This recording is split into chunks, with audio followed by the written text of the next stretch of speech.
Chapter 2. Anne was not due to arrive for another week.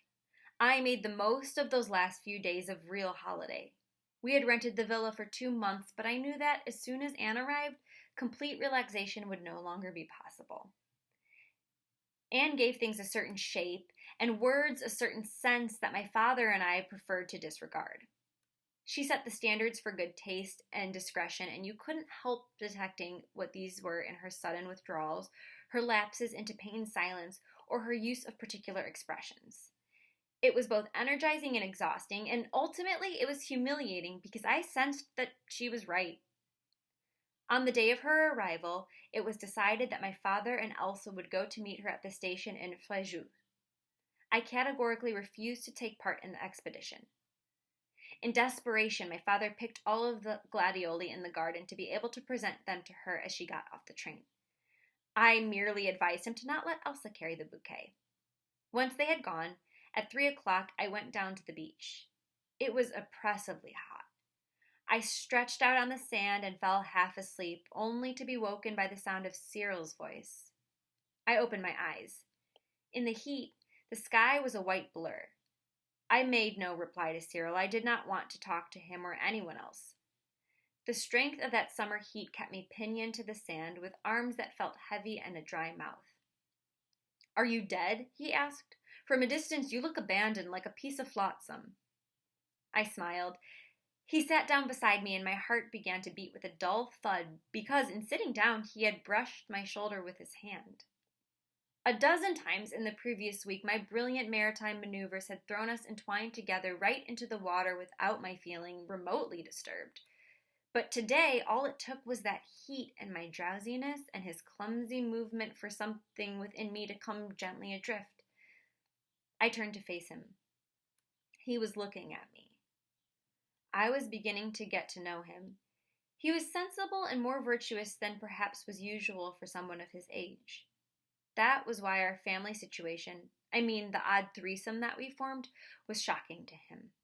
He was either too kind or too shy to tell me so, but I sensed it in the resentful sidelong glances he cast at my father. He would have liked me to be tormented by the situation, but I wasn't. The only things tormenting me just then were his looking at me and the thumping of my heart. He leant toward me. I had a vision of the last few days of the week just gone, recalling the sense of trust and the serenity I had experienced in his company, and I felt a pang of regret as his wide, rather full mouth came close. "Cyril," I said, "we were so happy." He kissed me gently. I looked up at the sky. Then, eyes tight shut, I saw under my lids only bursts of red light. Long minutes passed, filled with heat, giddiness, and the taste of our first kisses and our amorous sighs.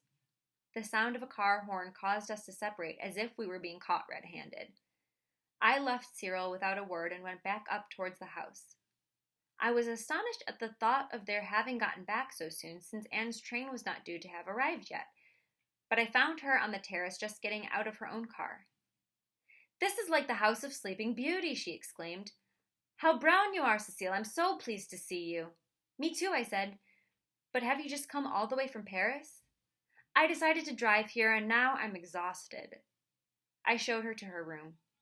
I opened the window in the hope of catching sight of Cyril's boat, but it had disappeared. Anne had sat down on the bed. I noticed the little shadows round her eyes. "This is a gorgeous villa," she said, breathing a sigh. "Where is the master of the house?" "He's gone to fetch you at the station with Elsa." I had put her case down on a chair, and, turning back in her direction, I received a shock. Her face had suddenly crumpled and her mouth was trembling. "Elsa Mackenberg? He's brought Elsa Mackenberg here?" I could think of nothing to say by way of reply. I looked at her dumbfounded. That face of hers, which I had only ever seen so calm and controlled, now lay open to my astonished scrutiny. She was staring at me through the fog of images that my words had conjured up for her. At length she actually saw me, and she turned her head away. "I should have let you know in advance," she said, "but I was in such a hurry to get away. I was so tired." "And now," I continued mechanically. "Now what?" she said. She was looking at me in a disdainful, interrogatory way, as if nothing had happened. Now you've arrived, I said lamely, rubbing my hands together. I'm very pleased you're here, I really am. I'll wait for you downstairs. If you'd like a drink, the bar has everything. I stammered my way out of the room and went down the stairs with my thoughts in a whirl. Why had she looked like that?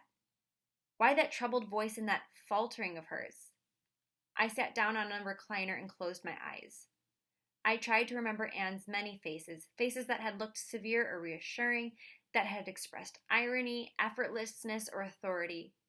I was both touched and irritated at having, for the first time, seen her appear vulnerable. Could it be that she loved my father? Was it even possible for her to love him? There was nothing about him that matched her tastes. He was a weak-willed, frivolous, at times supine. Perhaps she was simply tired after her journey or filled with moral indignation. I spent an hour surmising. At 5 o'clock, my father arrived back with Elsa. I watched him get out of the car. I tried to work out whether Anne could ever love him. He walked briskly towards me with his head tilted back a little. He was smiling. I decided that it was quite possible for Anne to love him, indeed for anyone to love him. Anne wasn't there, he called to me. I hope she hasn't fallen out of the train. She's in her room, I said. She came by car. Really? But that's wonderful. Would you mind just taking the bouquet up to her? Did you buy me flowers? Called Anne's voice. That's too kind of you. She was making her way downstairs to meet him, relaxing and smiling, in a dress that gave no appearance of having just been unpacked. I was sad to think that she had come down only on hearing the car, when she might have done so a little sooner to talk to me, even if it had only been about my exams, which, as it happened, I hadn't failed. I drew some comfort from that last consideration. My father, having rushed forward, was kissing her hand. I spent a quarter of an hour on the station platform clutching a bunch of flowers with a silly smile on my face. Thank heavens you're here. Do you know Elsa Mackenberg? I looked away. We must have met somewhere, said Anne, all charm. My room is lovely. It's extremely kind of you to have invited me here, Raymond. I was very tired. My father was in high spirits. As he saw it, everything was going well. He was talking extravagantly and opening bottles. But I kept seeing Cyril's passionate face alternating with that of Anne's, both faces marked by intense emotion, and I wondered if the holidays would be as straightforward as my father had said they would be. That first dinner was very lively. My father and Anne talked about their mutual acquaintances who, although few in number, were colorful characters. I was enjoying it all very much until Anne declared that my father's business partner had the brain of a flea. This was someone who drank a lot, but he was kind, and my father and I had some memorable dinners with him. I protested, saying, Lombard is funny, Anne. I've seen him be very amusing. Even so, you must admit that he's inadequate, and even his humor, his type of intelligence isn't perhaps very common, but she interrupted me patronizingly. What you call types of intelligence quite simply amounts to normal intelligence at different ages. I was very taken aback by the elegant finality of her formulation. Certain phrases strike me as having a subtle intellectual resonance that I find captivating, even if I cannot entirely fathom their meaning. What Anne had just stated made me want to have a little notebook and pencil to hand. I told her so. My father burst out laughing. At least you don't bear grudges. I couldn't possibly do that, for Anne was not malicious. I felt that she was too utterly aloof to be malicious. The judgments she passed did not have the precise cutting edge of spite, but they were all the more crushing for it. The first evening Anne did not seem to notice Elsa's absent-mindedness, whether feigned or not, in going straight to my father's bedroom. She had brought me a sweater from her collection, but would hear no word of thanks. She was bored by expressions of thanks, and as mine were never equal to my actual enthusiasm for a particular gift, I did not waste my breath.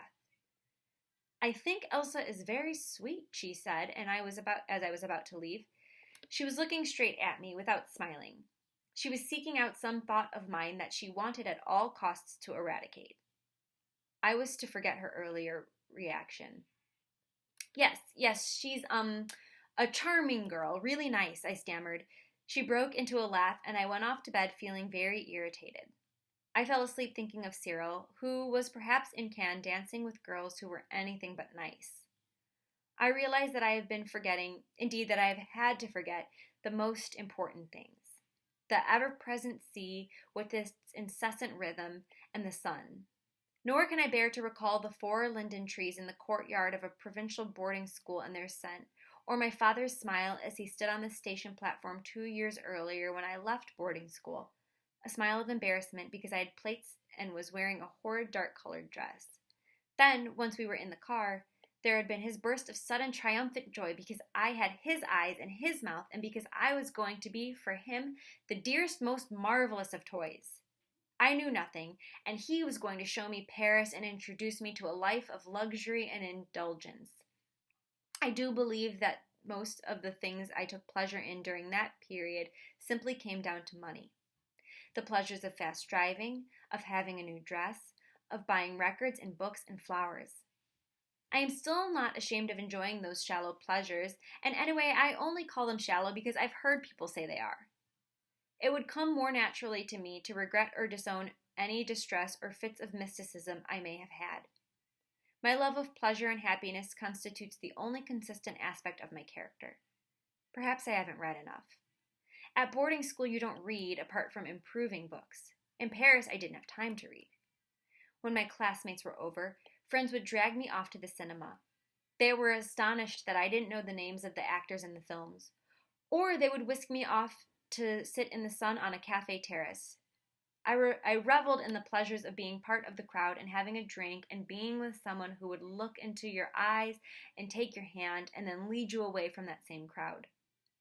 We would walk through the streets as far as my house. There he would draw me into a doorway and kiss me. I discovered the pleasure to be had from kissing. I am not able to put a specific boy's name to these memories, whether it was Jean or Hubert or Jacques, which are names familiar to all nice young girls. In the evening, I would advance in years and would accompany my father to parties that I had no business being at, all sorts of parties that I found entertaining and at which, being so young, I was myself a source of entertainment. When we got home, my father would drop me off and, more often than not, would drive his girlfriend back to her place. I wouldn't hear him come back in. I don't want to give the impression that he made any great show of pursuing his love affairs. All he did was simply not conceal them from me, or, to be more precise, he refrained from telling me things that, although they might have sounded acceptable, would have been untrue and would have been said merely to justify the frequency with which such and such a girlfriend had breakfast at our house, or to justify her moving in with us, albeit, I'm glad to say, temporarily. In any case, I could not have remained in the dark for long as to the nature of his relationship with his lady guests, so-called, and he was no doubt anxious to retain my trust, especially since, by doing so, he avoided having to go to troublesome lengths to concoct stories.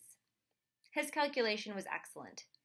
Its only flaw was that for a time it gave rise in me to a certain disillusioned cynicism where love was concerned, which, in view of my age and experience, must have appeared rather more amusing than impressive. I like to repeat to myself elegant formulations, including Oscar Wilde's, "Sin is the only real color element left in modern life." I made this dictum my own with total conviction, and much more firmly, I believe, than if I had put it into practice.